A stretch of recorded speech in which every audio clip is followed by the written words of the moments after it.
여러분 반갑습니다. 정본선 목사입니다. 하나님의 은혜가 여러분 가운데 충만하기를 간절히 기원합니다. 기도하겠습니다. 은혜로우신 아버지 하나님, 저희들 마음 가운데 여러 가지 장벽들을 허물 수 있는 넉넉한 예수의 영이 충만하도록 도와주시옵소서. 예수님 이름으로 기도하옵나이다. 아멘. 지난주에 이어서 좀 더 말씀드리고 싶습니다. 여러분과 같이 나눌 하나님의 말씀은 요한복음 4장 20절부터 24절까지 말씀입니다. 우리 조상들은 이 산에서 예배하였는데 당신들의 말은 예배할 곳이 예루살렘에 있다 하더이다. 예수께서 이르시되 여자여 내 말을 믿으라. 이 산에서도 말고 예루살렘에서도 말고 너희가 아버지께 예배할 때가 이르리라. 너희는 알지 못하는 것을 예배하고 우리는 아는 것을 예배하노니 이는 구원이 유대인에게서 남이라. 아버지께 참되게 예배하는 자들은 영과 진리로 예배할 때가 오나니 곧 이때라. 아버지께서는 자기에게 이렇게 예배하는 자들 찾으시느니라. 하나님의 영이시니 예배하는 자가 영과 진리로 예배할지니라. 아멘. 그렇게 해서 이 여자가 당신이 선지자입니다. 그렇게 얘기하게 되죠. 다시 말씀드리면 자기 죄에 대해서 크게 놀라지 않았겠어요? 그런 놀람을 통해서 자기 부족한 인간이라고 하는 것을 통해서 신앙은 출발하죠. 아, 내가 죄인이로구나. 아, 내가 남자가 다섯이란 많은 그런 행위를 하는 사람이로구나 하는 자각이 있게 될 때에 신앙이 출발을 갖고 오게 되지요. 그렇게 해서 당시 선지자입니다. 그렇게 그가 고백하게 되는데 우리 조상들은 여기서 예배드리라 그랬습니다. 그렇지만은 당신들은 예루살렘에서 예배하라고 그랬는데 어떻게 된 말입니까? 그것을 질문하죠. 그때 예수님께서 내 말을 들으라. 이 산에서도 말고 예루살렘에서도 말고 너희가 아버지께 예배할 때가 온다. 그것은 하나님 너희들은 알지 못한 것을 예배하고 그 말이 있죠. 너희는 알지 못한 것을 예배한다고 하는 말이 무엇일까요? 사마리아 사람들이 믿었던 것은 모세의 율법만 믿었습니다. 다시 말하면 선지자의 이야기나 예언자 성경에 있는 예언서를 저들은 도무지 받아들이지 않았습니다.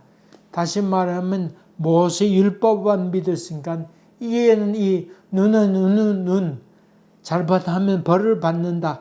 그 밖에 배우지 못했지요. 거기에 대해서 예언자의 얘기는 아니다. 너희가 돌아와라. 죽게 돌아오면 너희 영이 살게 될 것이다. 하는 긍휼을 얘기한 것이 예언자들의 이야기였지요. 야, 너희들이 어떻게 율법을 잘 지키지 않느냐. 설사 너희가 율법을 범하였다 할지라도 죽게 돌아오면 살게 된다. 그것이 예언자의 말이었는데 너희는 사실 잘 못 알고 있다. 그것을 얘기한 것이 오늘 여기 그 말씀이죠. 너희는 알지 못하는 것을 예비하고 우리는 아는 것을 예비한다. 그런 뜻이죠. 그런데 23절에 아버지께 참되게 예배하는 자들은 영과 진리로 예배할 때가 온다. 곧 이때다. 다시 말하면 예배는 영으로 하는 것이다. 그것을 얘기하고 있습니다. 영적 예배, 영과 진리. 다시 말하면 하나님께서 영이시니까 이 사상의 장벽도 허물고 남녀의 장벽도 허물고 거리와 위치적인 장벽도 허물 수 있으세요. 어디든지 간에 영으로 주님께 진정으로 예배를 드리는 것이 하나님께 드리는 예배다. 그것을 얘기하고 있죠. 그것을 예배하고 있습니다. 여러분, 이거 중요한 말씀이지요. 하나님께 예배드리는 꼭 예배당 안에만 있는 하나님이 아닙니다. 하나님은 어디든 계시고, 아까 지난주 얘기한 것처럼 하나님은 이스라엘 사람들의 하나님만 아니고 하마스의 사람들의 하나님도 된다고 하는 것도 염두에 두세요. 깨끗하게 산 사람들의 하나님도 되지만은 죄 많은 사람들의 하나님도 되고 유창 속에 있는 사람들의 하나님도 된다고 하는 것도 염두에 둬야 됩니다. 예수 믿는 사람들의 하나님이기도 하지만 동시에 그렇지 못한 사람들의 하나님도 된다고 하는 것입니다. 또 천국에 계신 하나님도 되지만 동시에 지옥도 통치하시는 분이 하나님이시다 하는 것을 여러분이 기억해야 됩니다. 이렇게 하나님 앞에 올 때 영과 진리로 예배드려야 된다. 그것을 강조하면서 얘기하게 될 때에 이 여인은 놀라게 됩니다. 여자가 이르되 메시아 곧 그리스도 하는 이가 오실 줄 내가 아노니 그가 오시면 모든 것을 우리에게 알려주시라. 내가 듣고 있어서 알고 있습니다. 그래서 그 여인은 놀라게 됩니다. 그때 예수님께서 이렇게 얘기합니다. 내가 말하는 내가 그라. 내가 말했던 그 메시아가 바로 나다. 멀리 갈 것도 없다. 바로 내가 메시아다 하면서 예수께서 자기를 계시하게 되는 장면을 보게 됩니다. 이렇게 해서 여인은 처음에 물 먹으러 온 사람을 보고 한 인간으로 대하게 되고, 그리고 대화하는 동안에 이 사람들이 심상치 않은 사람이로구나. 자기가 남자가 다스신 것을 꿰뚫어 보시는 그 선지자로구나 하는 것을 알게 되고, 또 하나님 영이시다는 얘기를 통해서 신령과 진정을 예배드려야 될 사람인데 그분이 바로 이분이구나. 메시아가 오게 될 때 신령과 진정으로 예배드려야 될 분인 것을 내가 아는데 내가 바로 그다 하는 것을 얘기 듣고는 그는 놀라게 됩니다. 그래서 예수 그리스도께서 그리스도이심을 그 입을 통해 예수 그리스도 입을 통해서 듣게 되고 이 여인은 놀라게 되지요. 그렇게 해서 점점 예수 보는 눈이 달라지게 됩니다. 그렇게 해서 있을 때에 그 제자들이 음식을 사들어 왔습니다. 근데 와서 보니까 이 여인하고 얘기하고 있는데 그 눈빛으로 봐서 더 얘기할 수 있는, 질문할 수 있는 형편이 아니라는 것을 좀 느꼈던 것 같습니다. 예수 그리스도 눈빛도 그랬을 뿐만 아니라 예수를 만난 여인의 눈빛을 통해서 뭔가 심상치 않은 감동이 있었던 것을 이 제자들도 알았던 것 같습니다. 그렇게 해서 아무 말하지 않고 가만히 있게 됩니다. 그 장면 이후에 이 여인은 물동이를 버려두고, 성경에 보니까 물동이를 버려두고 마을로 쫓아 뛰어가게 됩니다. 여러분, 예수 만난 사람의 감격을 얘기하고 있죠. 얼마나 놀랐을까요? 야, 내가 기다리던 메시아 이분이구나 하는 놀라움이 그 안에 있었습니다. 성경에 예수 만났던 베드로의 얘기가 나오죠. 베드로는 예수를 만난 이후에 주여 내가 죄인으로서이다 하고는 고백하면서 그물을 던져두고 예수를 따라 나서게 되잖아요. 모든 것을 남겨두고 그는 쫓아 마을로 들어가게 됩니다. 그리고 이 여인은 날뛰면서 와서 보라 내가 메시아를 만났다 그렇게 외치고 다닙니다. 여러분 한번 생각해 봅시다. 이 여인이 음행한 여인이고 행실이 잘못됐다고 하는 것은 동네 사람들 다 알 거 아니에요. 자기 남편 보고 여보 조심해라 가까이 하지 말라고 하는 이야기를 많이 하고 다니지 않았을까요? 그래서 이 여인은 자기가 그런 여인인 것에 대해서 창피함도 알지 않았을까요? 그런데 그런 창피함에도 불구하고 그는 나서 뛰어다니면서 내가 메시아를 만났다. 그렇게 얘기하고 있습니다.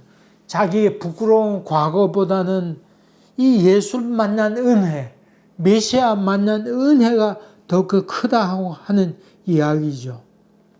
간증이라고 하는 것은 나의 부끄러운 과거보다는 예수 만났을 때 그 감격과 은혜가 크다고 하는 것을 이야기하는 것이 간증이죠.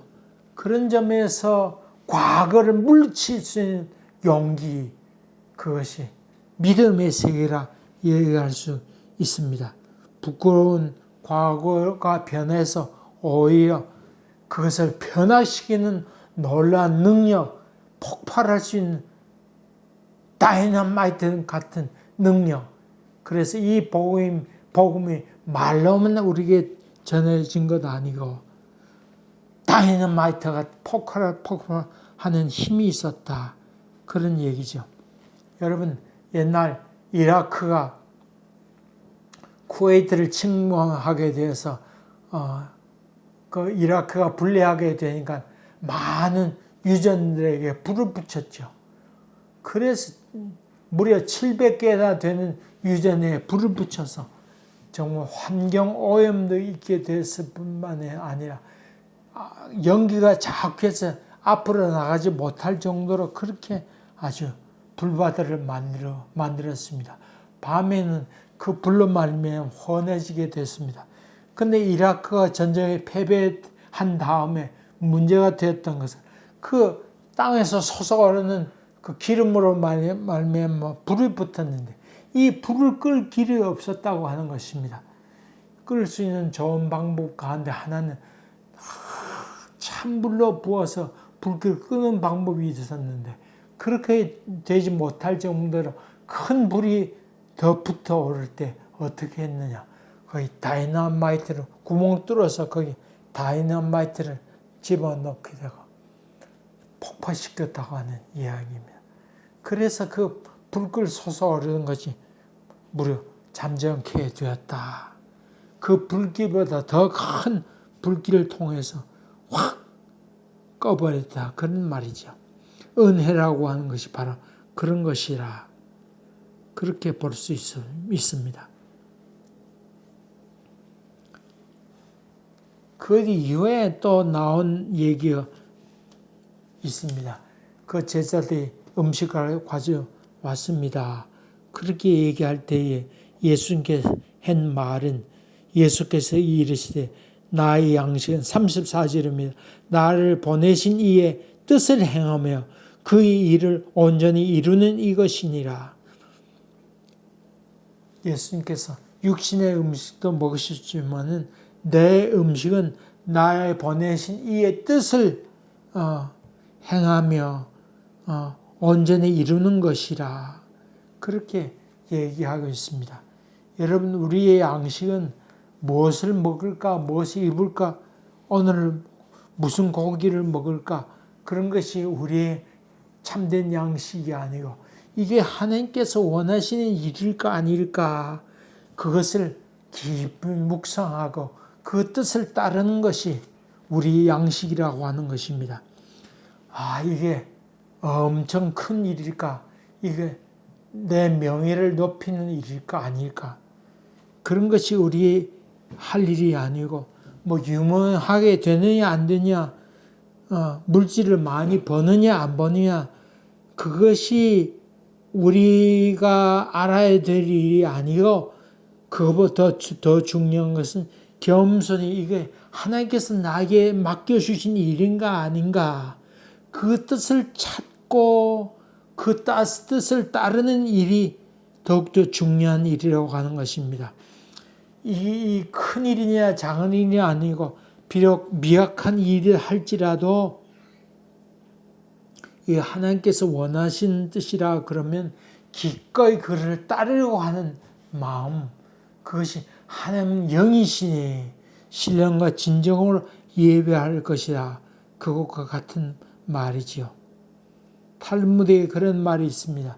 한 생명을 건지는 일은 온 인류를 구원하는 일이다. 그런 말도 있죠. 여러분, 성경에 나사로 얘기 있습니다만은 나사로는 죽었다가 예수 그리스도를 말미암아 살아나는 일밖에 없었습니다. 그러나 그 일을 통해서 많은 사람이 죽고로 돌아왔더라. 그가 하느니 했던 일은 누웠다가 예수님께서 나사로야 일어나라. 예수 은혜로 일어나는 것밖에 없었습니다만은 그 일로 말미암아 하나님께 영광 돌리게 되는 일이 있었지요. 여러분, 예수 믿는 것은 여러분의 작은 일 가운데 예수 그리스도를 따르는 모습을 통해서 사람들이 변화될 때 그것이 하나님께서 기뻐하는 일이라고 하는 것입니다. 쾌고 교도들은 이렇게 얘기합니다. 우리는 비료와 같은 존재이다. 비료가 많이 있어서 식물이 타서 식물이 죽어버리고 말게 되지만 또 비료가 적으면 식물이 자라지 않는다. 우리는 적당하게 있어서 식물을 자라게 하는 그런 존재와 같은 그런 존재이다. 그렇게 말하고 있죠. 우리의 삶도 많이 적으냐 그건 문제가 아니고 정말 주님께서 필요한 사람인가 필요한 장소에 필요한 방법으로 또 하나님께서 원하는 만큼의 일을 잘 감당해낸다 그러면 하나님께서 얼마나 기뻐하실까. 그래서 초라한 가운데 이름 없이 빛도 없이 살아갈지라도 산에 있는 아무도 봐주지 않는 들풀일지라도 그 들풀일지라도 때가 돼서 꽃이 피면서 하나님 보시기에 아름답게 살아가면 그거로 족한 것이 우리의 삶이다. 그렇게 볼 수 있습니다. 여러분, 주님 보내신 뜻을 행하며 그의 일을 온전히 이루어가는 여러분 되시기를 주의 이름으로 간절히 기원합니다. 기도하겠습니다. 은혜로우신 아버지 하나님, 우리도 예수님 걸어가신 그 길을 잘 쫓아갈 수 있는 은혜를 더듬어 주시옵시고 영으로 진정으로 주 앞에 나아가는 저희들 될 수 있도록 도와주시옵소서. 예수님 이름으로 기도하옵나이다. 아멘. 감사합니다. 또 뵙겠습니다.